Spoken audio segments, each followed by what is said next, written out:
Good morning all students. देखिए, आपको blood circulation बताया जा रहा था कि रक्त परिसंचरण के बारे में, जिसमें आपको जो है रक्त परिसंचरण तंत्र में आपको ब्लड के बारे में बताया गया और रक्त परिसंचरण तंत्र में ब्लड हो गया आपका और हार्ट के बारे में बताया गया। फिर इसके बाद हार्ट में देखिए एक क्वेश्चन आता है कि रक्त मनुष्य में दोहरा परिसंचरण किस प्रकार होता है या दोहरा परिसंचरण है क्या। देखिए, दोहरा परिसंचरण का मतलब होता है कि जैसे कि मनुष्य के हृदय में, जो आपका मालूम है कि मनुष्य के हृदय में 4 बेस होते हैं, 2 अलिंद और 2 निलय होते हैं। ये अलग अलग चैम्बर बटे हुए होते हैं, अलग अलग बेस होने के कारण, जैसे बायां अलिंद, दायां अलिंद, बायां निलय, दायां निलय, अलग अलग जो है बेस होने के कारण जो शुद्ध रक्त है, अशुद्ध रक्त है, ये दोनों क्या होते हैं, अलग अलग होते हैं। क्योंकि पूरे शरीर का जितना भी अशुद्ध रक्त है वो सबसे पहले दाएं अलिंद में आता है, फिर नीले द्वारा पल्मोनरी धमनी के माध्यम से फेफड़े पर पहुंच जाता है। क्या अशुद्ध रक्त जो है फेफड़े पर पहुंचता है। इसके बाद फेफड़े पर रक्त शुद्ध होने के बाद पल्मोनरी शिरा के द्वारा कहाँ पर आता है, हार्ट पे आता है, यानी बाएं अलिंद पे आता है, फिर बाएं अलिंद से बाएं निलय पे आता है, फिर उसके बाद पृष्ठ महाधमनी द्वारा पूरे शरीर पर पहुंच जाता है। इस प्रकार की मतलब जो है शुद्ध रक्त का फेफड़ों से हृदय तक आना, हृदय से विभिन्न अंगों तक जाना, विभिन्न अंगों से पुनः फिर हार्ट पे आकर के फिर फेफड़े पर पहुंच जाना। इस प्रकार एक प्रकार की ये जो संरचना है ये क्या कहलाता है, दोहरा परिसंचरण कहलाता है। और ये परिसंचरण जो होता है मनुष्य में, जो रक्त परिसंचरण तंत्र होता है, मनुष्य हो, केचुआ हो, कोई भी संघ का जीव हो, केवल आर्थ्रोपोडा संघ के जीव जैसे काकरोच है, केकड़ा है, झींगा मछली है, इनमें क्या होता है कि बंद प्रकार का, वो खुला प्रकार का रक्त परिसंचरण होता है और एकहरा होता है। एकहरा का मतलब एक ही पूरे मतलब मार्ग में एक ही दिशा में रक्त बहता है और जो है पूरे कोश का जो हीमोसिल होता है, देह गुहा होती है, उसमें रक्त पूरे में भरा होता है, उसी में कोशिकाएं तैरते रहते हैं खुले परिसंचरण तंत्र में। और जो बंद परिसंचरण तंत्र होता है, इनमें क्या होती है कि बंद परिसंचरण तंत्र में रक्त वाहिनियां होती हैं, इनमें से धमनी है, सिराएं हैं और वाहिकाएं आपके जो है केशिकाएं हैं, तो जिनके माध्यम से रक्त जो है परिसंचरित होता है। और रक्त परिसंचरण का यही कारण है, क्योंकि जो है ये दोहरा परिसंचरण इसलिए है क्योंकि एक तरफ से पूरा ब्लड हार्ट पे आने के बाद पूरे शरीर पर जाता है, शरीर के विभिन्न अंगों से आकर के फिर हार्ट पे पहुंचता है, फिर फेफड़े पे जाता है। तो इस प्रकार ये बंद प्रकार का परिसंचरण होता है। और दो तरफ दो दोहरा इसलिए कहते हैं दोहरा रक्त परिसंचरण, क्योंकि दोहरा रक्त परिसंचरण का मतलब यही है कि वो जो है 2 जगह से होकर के मतलब 2 बार क्रिया होती है। पहले वो फेफड़े से हृदय पे आता है, हृदय से पूरे शरीर पर जाता है, फिर पूरे शरीर का रक्त हृदय पर आता है, फिर फेफड़े पे पहुंचता है। तो इसलिए ये दोहरा परिसंचरण तंत्र कहलाता है। फिर इसके बाद देखिए, रक्त में आपको मालूम है कि जो ब्लड रक्तदाब, ब्लड प्रेशर क्या होता है। तो देखिए, जो ब्लड प्रेशर है, ब्लड प्रेशर परिभाषा क्या होती है कि जो देखिए जब रक्त जो है धमनियों में तेज बहाव के साथ बहता है, तो उसमें क्या होता है, ये तेज बहाव के साथ बहता है तो वो क्या है, रक्तदाब के कारण, ठीक है। ऐसा दाब जो धमनियों में रक्त को तेजी के साथ ले जाता है उसे ब्लड प्रेशर कहते हैं। मतलब जिस दाब के कारण रक्त धमनियों में तेज बहाव के साथ बहता है उसे ब्लड प्रेशर कहते हैं। इसमें 2 स्टेज होती हैं, एक प्रकुंचन होता है, एक अनुशीतलन होता है। प्रकुंचन जो आपका होता है वो 120 Hg मतलब mmHg होता है, और जो अनुशीतलन होता है मतलब हृदय के सिकुड़ने की क्रिया को प्रकुंचन और हृदय के फैलने की क्रिया को अनुशीतलन कहते हैं। और ये दोनों प्रकुंचन और अनुशीतलन ये दोनों मिलकर क्या बनाते हैं, हृदय की धड़कन बनाते या हृदय की स्पंदन दर बनाते हैं, ठीक है। कितना समय लगता है, एक हृदय की धड़कन बनने में 0.8 सेकंड का समय लगता है। और जो है 1 मिनट में कितनी बार हृदय मनुष्य का धड़कता है, 72 बार।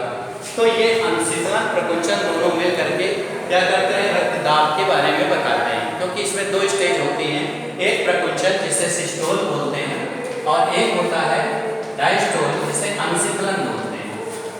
जो प्रकुंचन है वो कितना होता है, 120 mmHg होता है, क्योंकि जो ब्लड प्रेशर मापा जाता है पारे से मापा जाता है। फिर इसके बाद जो 80 mm Hg, ये क्या होता है आपका अनुशीतलन होता है।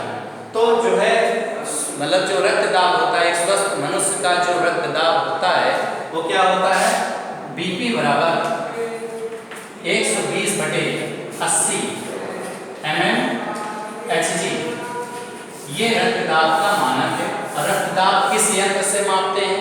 रक्त दाब मापने वाले यंत्र का नाम है स्टेनोमीटर। स्टेनोमीटर, जो रक्त दाब मापा जाता है वो स्टेनोमीटर द्वारा मापा जाता है। तो रक्त दाब मापने वाले यंत्र का नाम है स्टेनोमीटर। और रक्त दाब देखिए दो प्रकार से होता है, एक हाई बीपी और एक लो बीपी। हाई बीपी अगर जो आपका जो प्रकुंचन दाब है अगर वो 20 से ज़्यादा हो जाता है, मतलब 140 150 170 हो जाता है, तो वो हाई बीपी या उच्च रक्तदाब कहलाता है। और अगर जो है जो आपका अनुशीतलन दाब है अगर वो 80 से कम हो जाता है, 70 हो जाता है, 50 हो जाता है, तो आपका लो बीपी यानी निम्न रक्तदाब कहलाता है। इस प्रकार रक्तदाब दो होते हैं, हाई ब्लड प्रेशर और एक लो बीपी होता है। फिर इसके बाद देखिए इनमें रक्तदाब जो है, क्योंकि धमनियों में तेज बहाव के साथ जो रक्त बहता है वही दबाव जो है आपका रक्तदाब कहलाता है। फिर इसके बाद आता है देखिए आपका रक्त हो गया, उसके बाद हृदय हो गया। अब इसमें आता है धमनी, सिराएं और केशिकाएं।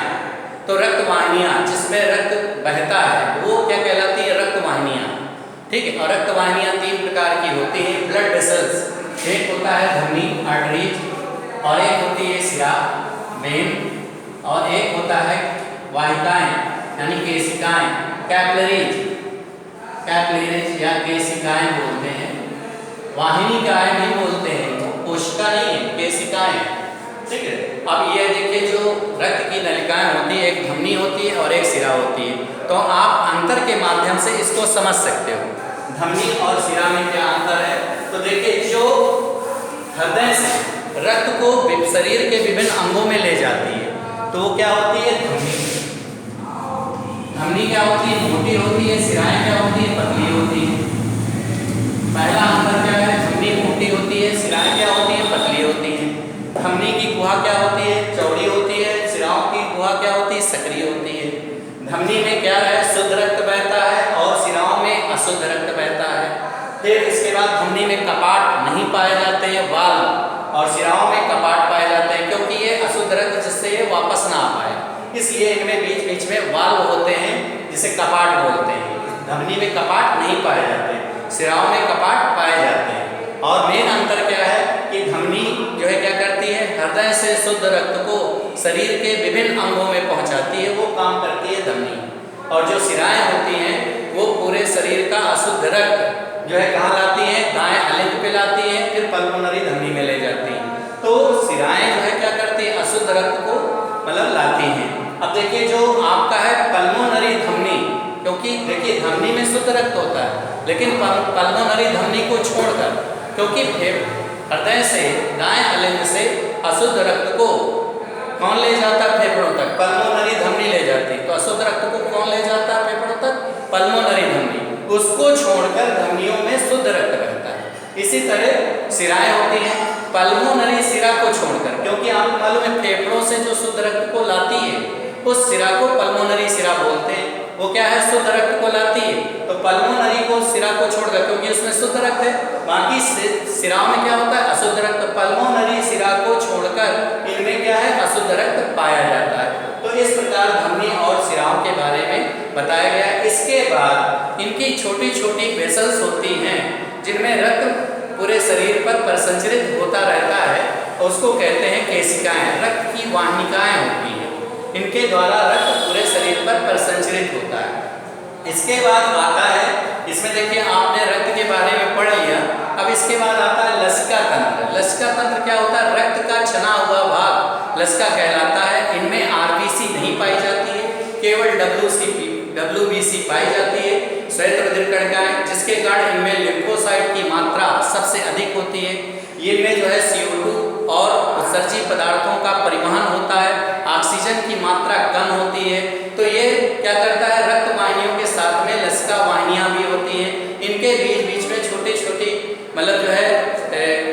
होते हैं गांठ के रूप में, जिसे हम लसिका गांठें बोलते हैं। जो टॉन्सिल्स है, लिम्फ है, और मतलब जो टॉन्सिल्स है और आपका जो प्लीहा है, ये क्या है, आपकी लसिका ग्रंथियां हैं। ठीक है, क्या करती हैं कि ये उत्सर्जी पदार्थों को विभिन्न अंगों तक पहुंचाती हैं।